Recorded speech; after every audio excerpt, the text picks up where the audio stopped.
Par prognozēm.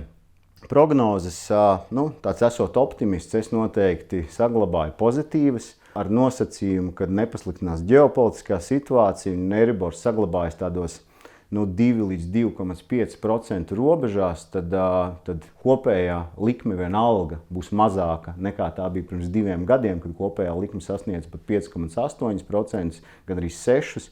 Tad šobrīd ir samazinājušies arī banku pievienotās likmes, plus nedaudz arī Eiribors. Šajā gadā galvenais, kas izteiks, vai aktivitāte būs tāda ar vērojamu pluszīmi, vai arī būs zināma piebremzēšanās hipotekārajā kreditēšanā, tie būs tādi svaru kausi. Vienā pusē tā ir ģeopolitika, tāda zināma nedrošība, tā ir tāda svaru kausa negatīvā puse, taču otrā pusē ir cilvēku vēlme, iespējas arī iegādāties jaunu mājokli, un plus arī ziņa par to, ka Latvijā ir relatīvi lēti mājokļi un cenas tādā tuvākajā 5-gadē varētu palielināties, jo viņas šobrīd jau ir būtiski augstākas gan Lietuvā, gan Igaunijā. Un tāpēc šī potenciālais cenu pieaugums arī varētu būt viens no faktoriem, kas virzīs tirgu uz vairāk darījumiem.